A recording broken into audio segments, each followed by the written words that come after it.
Boa tarde a todas e todos que nos acompanham em mais uma jornada de julgamentos eleitoral pelo Tribunal Regional Eleitoral do Amapá. Estamos transmitindo da sede do nosso tribunal em Macapá, extremo norte do país, Amazônia.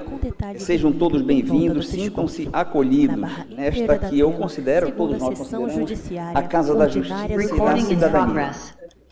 e da Cidadania.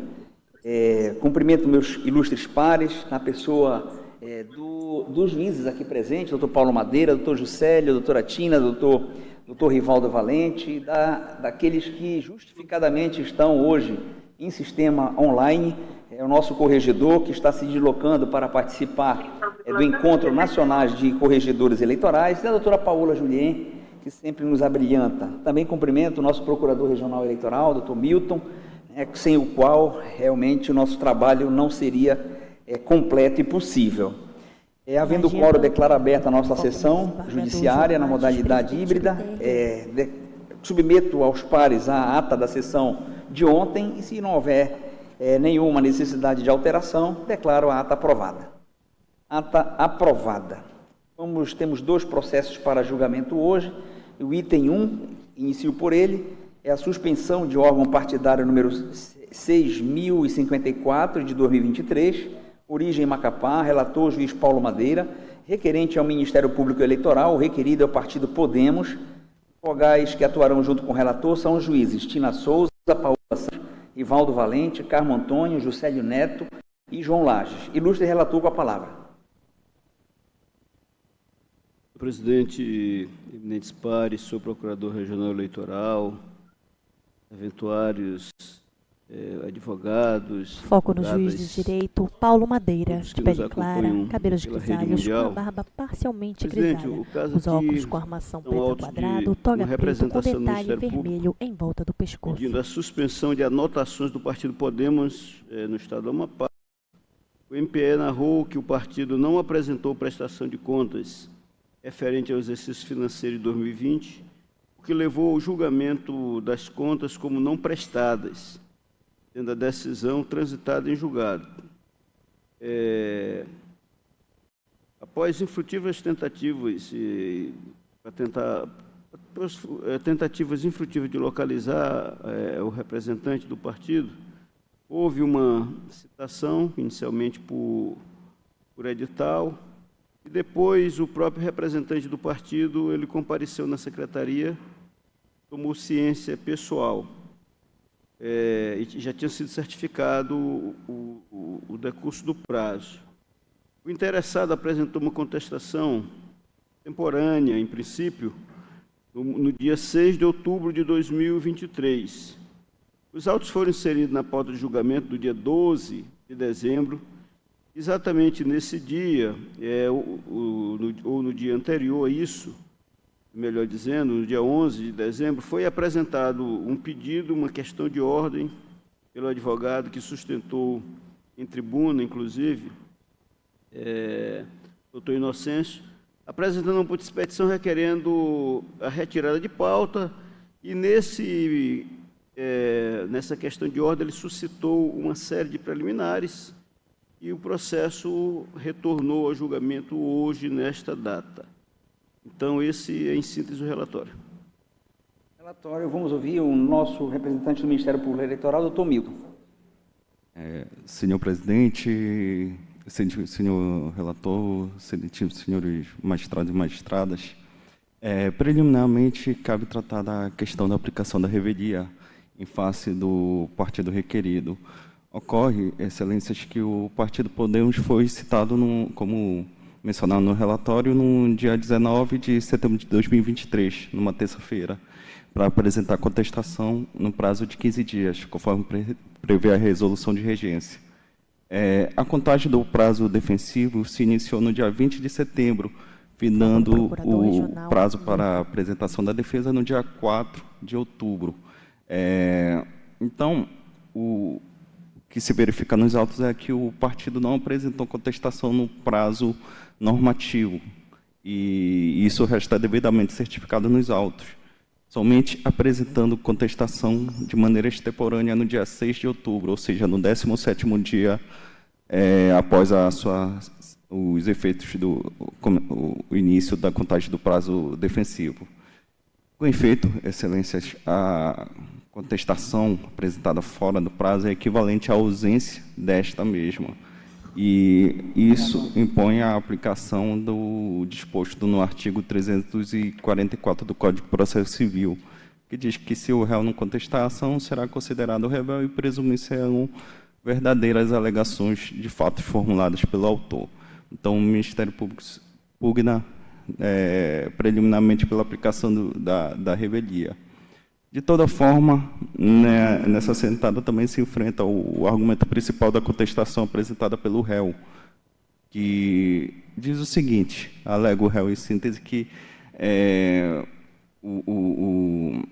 que apresentou o pedido de regularização de contas a respeito do exercício 2020 do Podemos, indicando que essa regularização estaria em trâmite nessa Egrégia Corte por meio do processo 6.048, dígito 08.2023.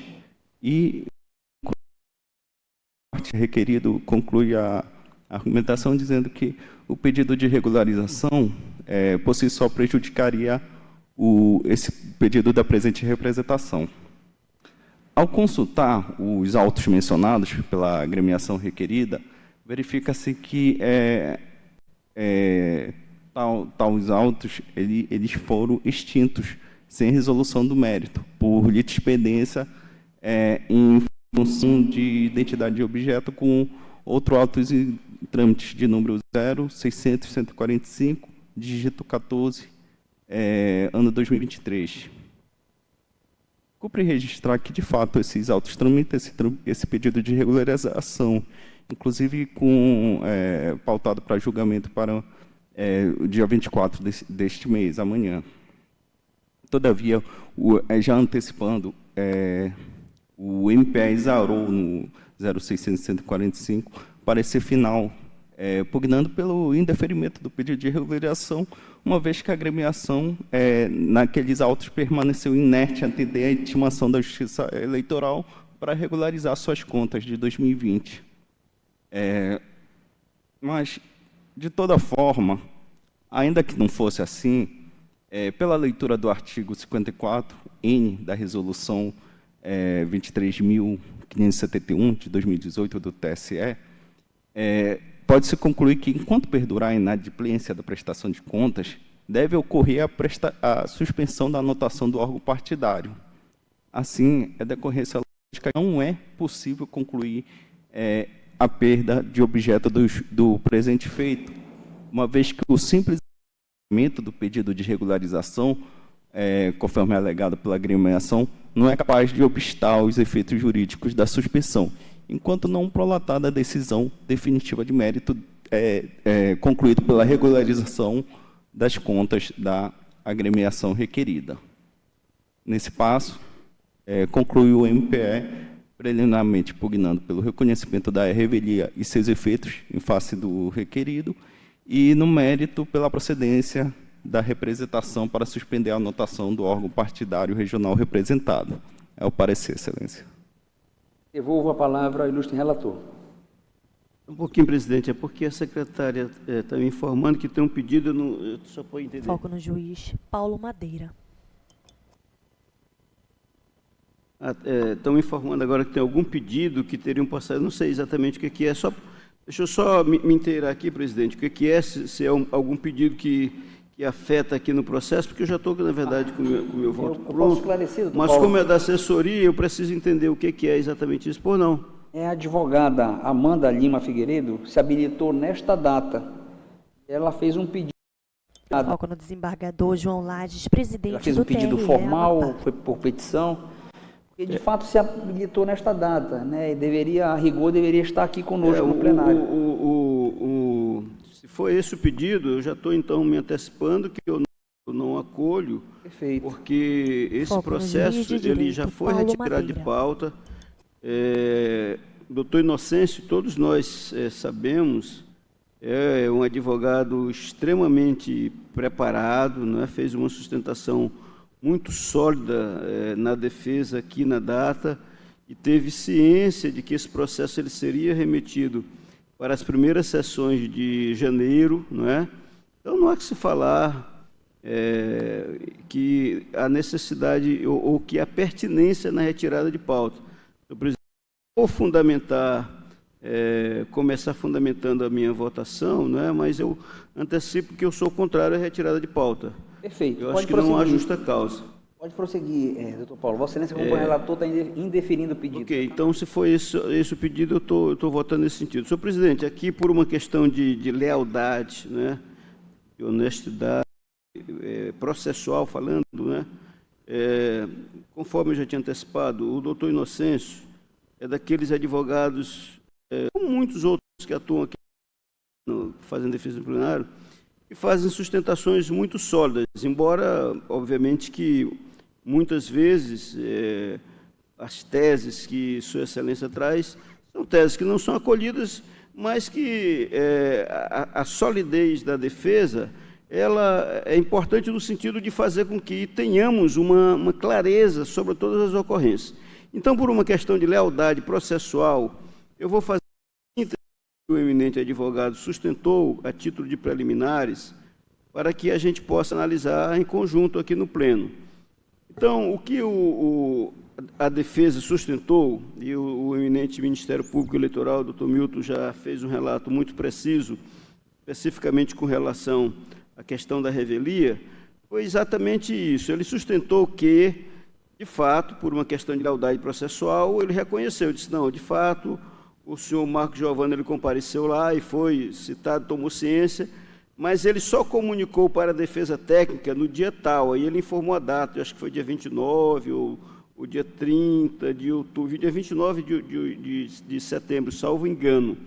E aí, com essa contabilidade, é que ele sustenta que por a defesa foi apresentada dentro do prazo, porque a defesa técnica não teve ciência, e ele mandou uns prints de conversa. É uma questão que, de fato, eu até entendo que, a rigor, se a gente apenas o formalismo, não é? A ciência inequívoca por parte do presidente do partido, em cartório, ele não veio aqui para ser citado. O Código de Processo Civil prevê isso, né? A parte comparecendo espontaneamente, ela toma ciência inequívoca, enfim. Mas, de fato, havia uma defesa técnica, né, constituída no processo, e por uma questão de cautela, a rigor, seria mesmo adequado essa intimação, porque é assim que ocorre. Até quando, por exemplo, o oficial diligencia no endereço para intimação de uma determinada parte, uma parte que não atualizou, por exemplo, o endereço, eu me deparo com isso com regularidade na vara civil. A parte não atualizou o endereço, o oficial foi lá, não encontrou, o oficial certificou que não foi encontrado. Foi no mesmo endereço, a presunção do Código de Processo Civil é de que aquela diligência é válida se ele não informou o endereço novo. Ok. Ainda assim, qual é o comando? Ainda assim, se ele tem advogado constituído, vai uma intimação para o escritório do advogado. Então, a rigor, para que a gente seguisse a processualística sem qualquer risco de surpresa para a defesa técnica, seria conveniente que, mesmo tendo comparecido aqui o senhor Giovanni, a gente fizesse uma intimação para o escritório do advogado que já estava constituído no processo. Nós não fizemos isso. Então, por conta disso, eu estou entendendo que a contestação apresentada no dia 6, ela deve ser acolhida como uma contestação tempestiva. E, se nós acolhermos como uma contestação tempestiva, eu também quero destacar que, ainda que não assim o fizéssemos, eu entendo que o segundo argumento do advogado faz sentido quanto ao efeito da revelia, porque os efeitos da revelia, embora a parte não tenha apresentado defesa, eles podem ser uns ou outros, dependendo do contexto, dependendo da natureza do direito. Ele sustenta que isso é um direito indisponível, porque não é o direito da parte, do presidente do partido, é o direito da corporação, do instituto lá da agremiação, e que, portanto, como é uma relação de processo eleitoral, ele sustenta que é direito indisponível e que, portanto, os efeitos da revelia não deveriam ser feitos. Então, por isso até que no dia que o advogado sustentou na tribuna, eu acolhi que realmente era pertinente retirar aquele processo do julgamento para fazer uma análise. E agora, na análise que eu estou fazendo, portanto, eu entendo que receber a contestação como tempestiva é a medida mais correta. E se nós recebermos como tempestiva, aí eu passo para o enfrentamento dos pontos que ele trouxe. Se entendermos que não, aí fica superado isso, né? E eu vou, então, fazer a votação já considerando o que o pleno disse, ou seja, que não é mesmo tempestiva. Então, senhor presidente, em primeiro lugar, eu proponho que a gente decida esse ponto. Se a gente considera tempestiva ou não a contestação, em razão dos argumentos que eu trouxe aqui. Mas, doutor Paulo, eu estou vendo aqui pelo relatório, né? E, na verdade, esse processo mesa do pleno. Ele foi pautado no dia 12 de dezembro. Nesta oportunidade, retiramos de pauta, ou seja, Vossa Excelência acatou o pedido que foi feito pela defesa para retirar o pedido em face de que estava alegando naquele momento um cerceamento. Lá em dezembro isso, né? Então, Vossa Excelência trouxe, lá em dezembro foi retirado, e certamente pelo que Vossa Excelência está dizendo, né, hoje é um julgamento, eu acho que já está levando em conta, pelo que eu entendi, já vai levar em conta, inclusive, no julgamento, o argumento da contestação extemporânea. Então, penso que, a não ser que Vossa Excelência entenda de modo contrário, que a ampla defesa não está ferida aqui, não há nenhuma mácula a questão do cerceamento de defesa, até porque lá atrás, como eu falei, Vossa Excelência retirou de pauta para apreciar isso. Pelo que eu entendi agora, Vossa Excelência está considerando essa contestação, os argumentos que foram trazidos nelas, ainda que extemporaneamente, Vossa Excelência vai abordar no voto, é isso? É isso, é isso. Então, eu acho que nós podemos prosseguir, não há o que falar em cerceamento, não é? Não, eu estou exatamente submetendo a questão à corte, porque se a maioria, por exemplo, entendesse que não é o caso nem de levar em conta isso, eu poderei. Por isso que eu entendi. Não levar em conta a contestação. Isso. Excelência quer que eu submeta isso como questão de ordem? Eu estou votando no sentido que seja levado em conta pelos argumentos que eu disse. Perfeito, entendi, agora entendi. Então, como vota a juíza Tina Souza nessa questão? Excelência, doutor Paulo, o senhor poderia me esclarecer? Eu não entendi, realmente eu ainda não entendi qual é o questionamento de Vossa Excelência não proferir o julgamento nessa data. Não, eu não disse que eu não iria proferir, deixa eu só explicar. Isso, estou dizendo o seguinte, o processo foi retirado de pauta com um pedido, uma questão de ordem que foi levantada em dezembro, né? E dentre essas questões de ordem, tem uma que sustenta e a contestação, ela deve ser recebida para o julgamento como uma contestação tempestiva e não extemporânea, porque já havia um certificado, uma certidão da Secretaria, dizendo que a contestação foi apresentada extemporaneamente, no dia 6 de outubro.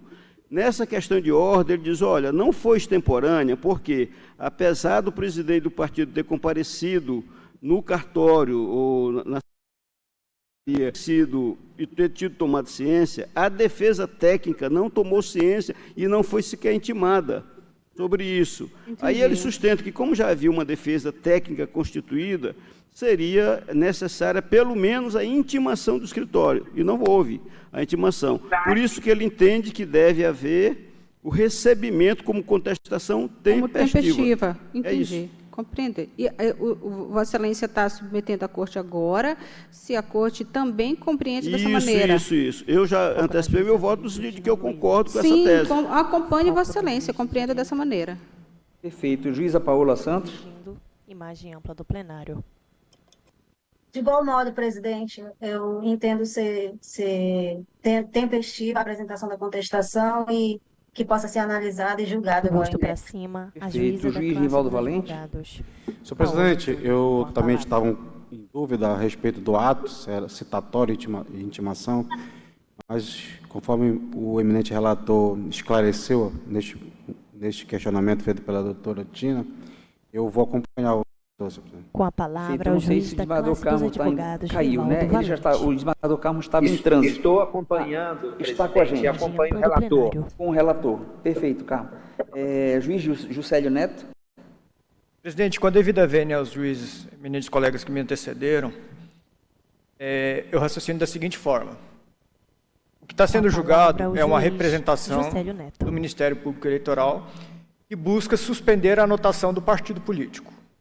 Essa representação, ela inaugurou uma relação processual.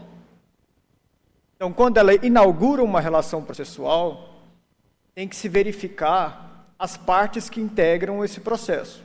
Foco no juiz Juscelio Neto, de pele clara. Como passa a integrar o processo é por meio da citação. Escuros, barba o fato parcialmente de grisalhas, usa existir toga um advogado, vermelho, presta serviços ao Podemos e, eventualmente, o fato de esse advogado ter patrocinado uma prestação de contas anterior em uma outra relação processual, não obrigatoriamente vincula esse advogado ao processo que está em julgamento, que é essa representação que está sendo julgada.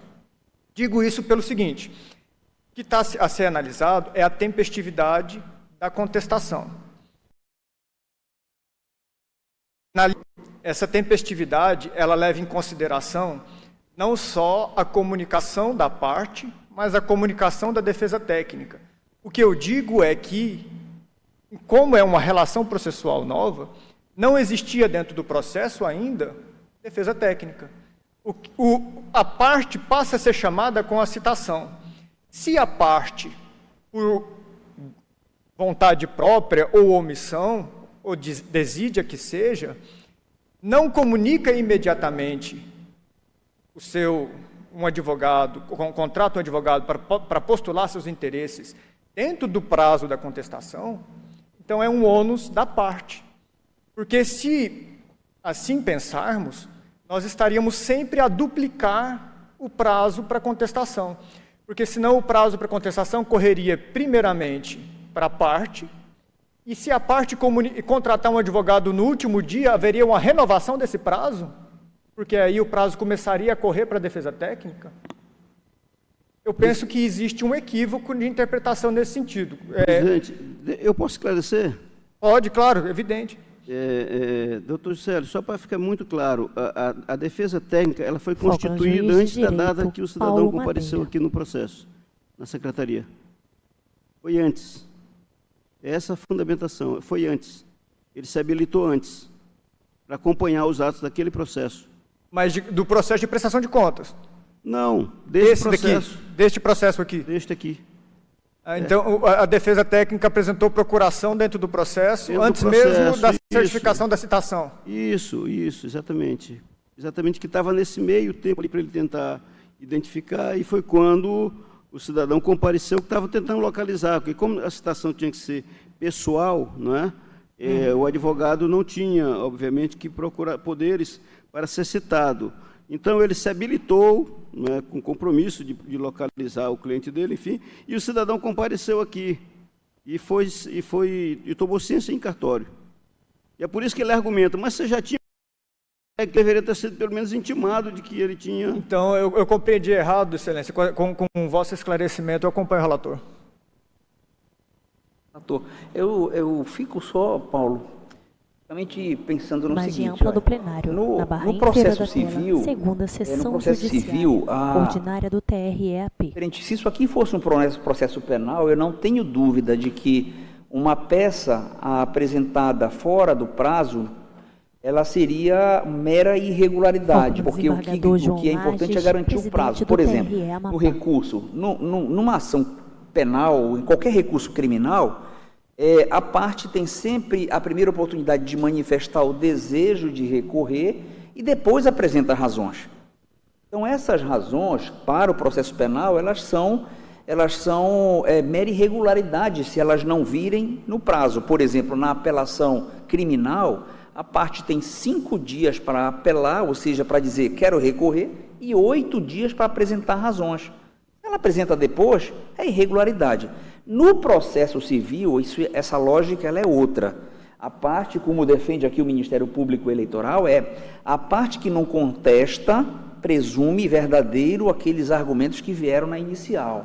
Então, parece que é isso, pelo que eu entendi, o nosso Procurador Regional Eleitoral falar, ele insiste nisso, né, em relação a essa preclusão não, foi outro termo que Vossa Excelência usou, mas essa preclusão de argumentos que foram trazidos depois. Então, Paulo, eu só tenho essa minha dúvida, porque, veja, se a parte foi citada, ela tem um prazo para contestar, e se ela contestou a destempo, como aqui nós estamos diante de uma ação de natureza civil, presume-se verdadeiros os argumentos trazidos na inicial. Mas Vossa Excelência, doutor Paulo, é quem é mestre na cadeira e doutor, porque é juiz civilista. Eu posso estar equivocado em relação à alteração de algum entendimento jurisprudencial. E aí eu indago Vossa Excelência, não é assim mesmo, nessas questões que são impulsionadas pelo rito do processo civil, não seria o caso de intempestiva ou extemporânea a apresentação da contestação, presumir como verdadeiros os fatos alegados na inicial? Não, presidente, porque essa presunção ela é relativa quando se trata de direito indisponível. E a tese que o advogado traz, me parece que é uma tese que realmente deve ser acolhida, não é um direito disponível do presidente do partido, é um direito da agremiação partidária. Paulo Madeira. Trata exatamente dessas relações do processo eleitoral no Brasil. Quer dizer, um partido político constituído, na verdade, é o comitê, né, do partido, do Podemos, é o comitê estadual, e que o comitê estadual, todo o comitê estadual, estaria ficando com ônus por conta da desídia do presidente, que não apresentou para a defesa técnica no prazo correto. O advogado, ele juntou nesse pedido de chamamento do feito à ordem, juntou a conversa que ele teve, e ele disse, por uma questão de lealdade, eu vou dizer, a gente não nega que o dirigente do partido compareceu naquela data lá. O problema é que ele só me comunicou, aí traz a conversa que ele teve com o presidente do partido, exatamente alguns dias depois, que foi quando ele começou a contabilizar o prazo. Então, o que eu estou dizendo é que ele atuou de boa fé, com base naquela data que ele teve ciência da defesa técnica. E como essa questão, presidente, da revelia, os efeitos dela, elas não são efeitos que necessariamente fazem presumir a verdade, a presunção da inocência é relativa. Mesmo em caso de processos de natureza eminentemente cíveis, né, e direitos disponíveis, inclusive, o juízo não é obrigado a acolher os efeitos plenos da revelia, se aqueles dados que foram trazidos na inicial, eles não tiverem aderência com os fatos que foram provados, que foram trazidos a partir da inicial. Porque o que a revelia faz presumir é como verdadeiros os fatos, e não o direito. O direito a revelia não faz presumir. Então, o que eu estou querendo dizer é que, com relação a esse aspecto de fatos, né, de fato, o advogado ele só teve ciência inequívoca. Eu acho que 3 ou 4 dias depois que o dirigente do partido tomou ciência aqui, e a partir daí, prazo da estação. Por isso que eu estou dizendo que o mais prudente é acolher como contestação tempestiva e enfrentar a contestação. Porque se a gente não faz isso, qual o desdobramento e qual o efeito prático disso? A gente diz, não, essa contestação é intempestiva, então vamos lá, eu vou julgar, vou partir do pressuposto que ele é revel. Mas ainda que ele seja revel, pode ser que a conclusão seja contrária à tese do Ministério Público, ou seja, a tese trazida, ela não é presumida como verdadeira no sentido pleno, pelo fato de ter uma contestação intempestiva, ou seja, essa presunção ela não é absoluta. Então, em síntese isso que eu estou dizendo, que na prática não haveria prejuízo. Perfeito, Vossa Excelência me convenceu, eu também acompanho, então, Vossa Excelência. Então, a unanimidade, essa questão foi acolhida, contestação, os argumentos serão considerados no voto, e Vossa Excelência, então, pode prosseguir, doutor Paulo. Perfeito.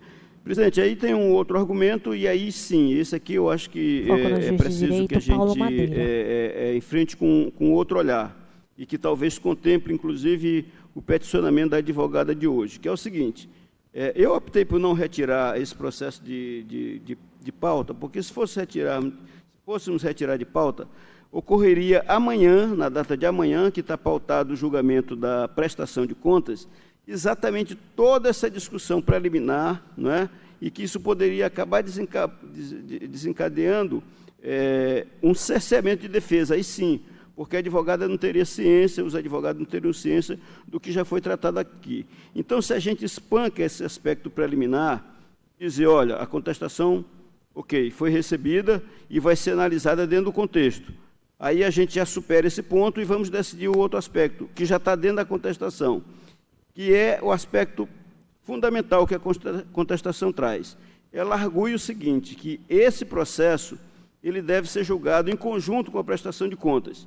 Qual o argumento? O argumento é que, como o Ministério Público trouxe como razão de suspensão das anotações, como único fundamento, a omissão na prestação de contas, ele diz, olha, se o único argumento é esse, a omissão na prestação de contas, e agora está em tramitação um processo para regularizar as contas, então seria razoável que houvesse um julgamento prévio disso, e sim em conjunto. Por quê? Para não corrermos o risco de aqui a gente julgar e dizer, não, realmente está suspenso, e amanhã a gente acolhe a prestação de contas. Mas se foi acolhida a prestação de contas, então, ou seja, ele está trazendo um argumento de que esse fato novo, né, essa perda superveniente do objeto, caso as contas dele sejam julgadas procedentes amanhã, elas prejudicam este processo. Nesse ponto, me parece que faz sentido esse aspecto, não é? Ou seja, a gente está acolhendo os argumentos no sentido de que a contestação é tempestiva, mas mesmo sendo tempestiva, eu acho que o julgamento do mérito deve ser feito na data em que vai ser julgado também a prestação de contas. Senão, a gente corre o risco de hoje nós mantermos a suspensão, não é? Julgarmos definitivamente mantida a suspensão, e amanhã, por exemplo, não estou dizendo que vamos julgar, porque o processo vai ser julgado exatamente amanhã, ainda nem analisei todo o processo, mas vamos dizer que amanhã a Corte decida que não, agora houve a regularização das contas, não é? Aí é prejudicial. Então, me parece que, por essa razão, esse argumento da defesa, que está na contestação, esse argumento deve ser acolhido, no sentido de remeter para o julgamento para amanhã, para que as prestações de contas sejam julgadas. Em primeiro lugar, mantida a prestação de contas como não garantida, não assegurada, não regularizadas, aí sim participar do segundo, mas tudo em conjunto. Me parece que é a melhor técnica processual, porque se a gente fizer o contrário, a gente vai criar exatamente uma contradição intransponível. Caso, obviamente, né, amanhã a gente entenda que as contas devem ser regularizadas com esse novo ato que o partido ingressou. Eu não sei se eu fui claro, presidente. Foi claro. Foco na mesa do Pleno. Você é o relator também do processo de amanhã, doutor Paulo? Eu sou o relator do processo de amanhã. E aí seria o caso de... de julgamento conjunto amanhã. O julgamento até posterior, a gente não pode julgar realmente se a questão é essa que está discutindo sobre não prestação de contas. Acho que o mais prudente primeiro seria julgar o processo de prestação de contas.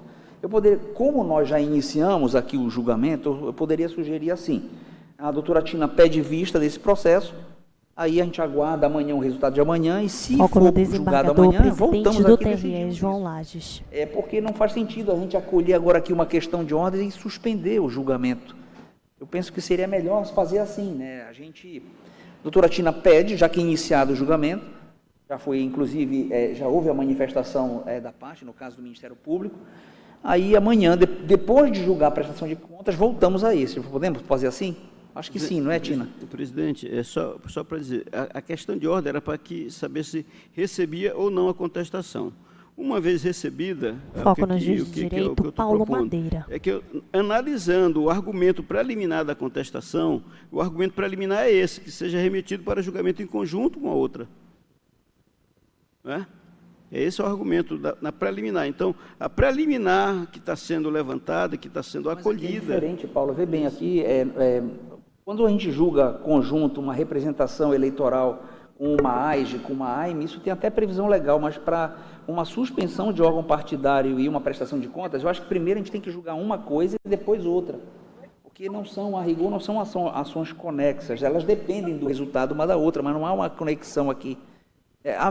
A bem da verdade, isso aqui não deveria ter sido retirado de pauta, né? Antes de nós, já que está se debatendo a questão se foi apresentado ou não contas, primeiro nós tínhamos que enfrentar esse processo de contas. Mas vamos lá, tudo bem, já começou aqui, nós estamos com já o trem andando, digamos assim. Sim. Então, se a doutora Tina pede... O que está propondo agora é que nós estamos já dizendo que vai ser julgado junto com o de amanhã, só isso. Só isso. Acolhendo essa preliminar da contestação para ser julgada amanhã. Vamos então colocar essa questão. Vossa Excelência, então, pela suspensão até amanhã. Doutora Tina. Para julgamento em conjunto na data de amanhã, que já está pautada, que já estão todos intimados. Presidente, é minha palavra, Excelência? Entendo que, nesse caso, o relator nem necessitaria da orientação da Corte. Ele mesmo poderia remeter, sem que a Corte tivesse que dar anuência, né, dessa transferência do assunto. Mas, se for o caso, entendo que sim, que na prática vai ser o que vai ocorrer, né? Foco na transferir o julgamento para amanhã para julgamento em conjunto com a regularização da prestação de contas. Então, voto dessa maneira, que seja, então, suspenso o julgamento para fazer o julgamento em conjunto com a prestação de contas na pauta de amanhã. Juíza Paola Santos. Também, presidente. Juiz Rivaldo Valente. Da mesma forma, senhor presidente. Juiz Carmo Antônio.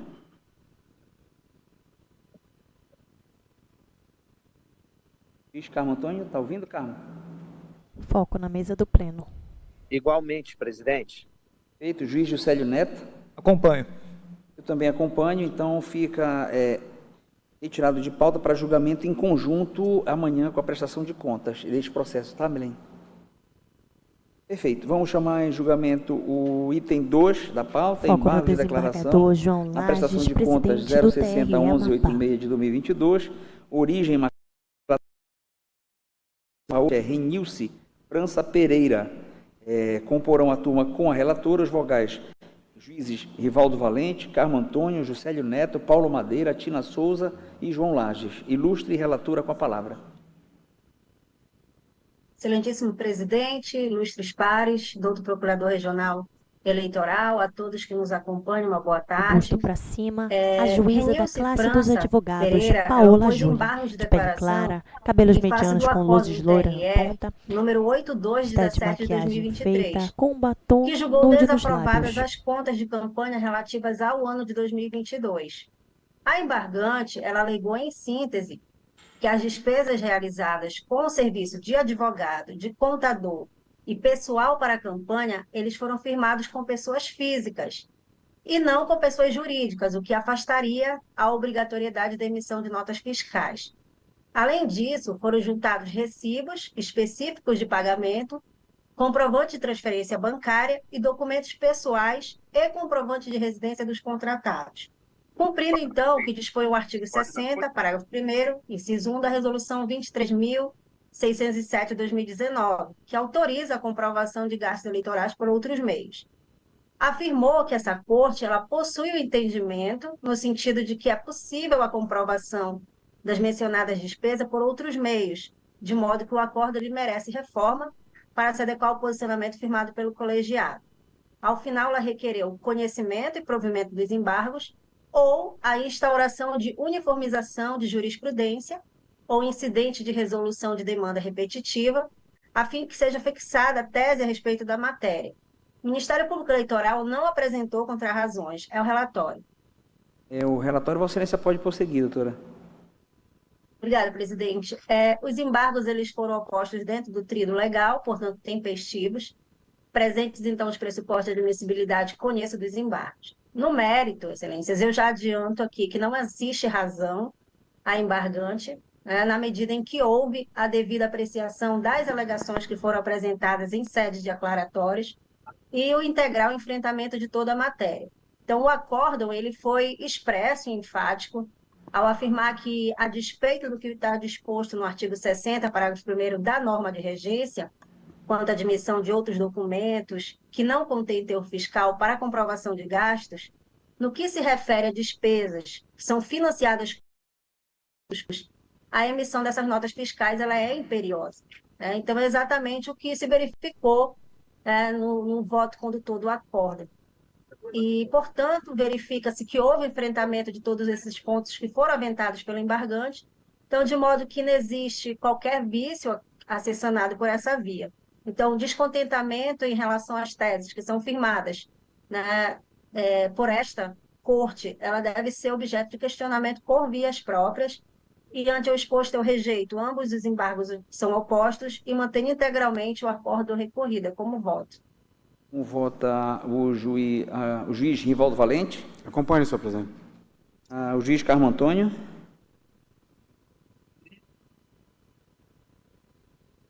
Acompanhe o relator. Célio Neto. Com a relatora. Juiz Paulo Madeira. Acompanho também, presidente. Juíza Tina Souza. Acompanho, senhor, excelência relatora. Eu também anuncio o resultado. O TRE da Amapá, por unanimidade, conheceu, João Lages, rejeitou do os embargos nos termos do voto da juíza relatora. Tudo à unanimidade. Não havendo outros processos em pauta, resta-me declarar encerrada a sessão. Agradeço aqui profundamente a manifestação de carinho, de apreço que fizeram por meu aniversário lá no nosso grupo, tá, pessoal? Muito obrigado mesmo. Vocês são aquilo que há de melhor para mim, né, que moro no meu dia, nessa nossa grande responsabilidade. E muito obrigado pela amizade, porque aqui a gente cria esse laço entre nós, isso é muito importante. Fica um ambiente leve, um ambiente prazeroso de trabalho, que a gente tem vontade realmente de vir e sentar com vossas excelências para dividir essa responsabilidade, tá? Muito obrigado, um beijo no coração de cada um, tá bom? Então... Feliz aniversário, presidente. Obrigado. A gente não falou feliz aniversário publicamente, não tem que falar. Feliz aniversário. Obrigado, José, obrigado mesmo. Do coração. Amanhã eu faço café, porque hoje, como foi corrido, ainda agora que eu cheguei do tribunal e a gente, foi muita solenidade, nem deu para providenciar, mas promessa é dívida. Não estou em campanha, mas amanhã vai perder. A Paola e o Carmo vão perder, mas a gente faz um café. Me espera para esse bolo, me espera. Tá bom, então. Mas a segunda rodada depois, né, Paola? Tá certo. Então está encerrado, pessoal. Até amanhã, às 16 horas, tá? Até, presidente.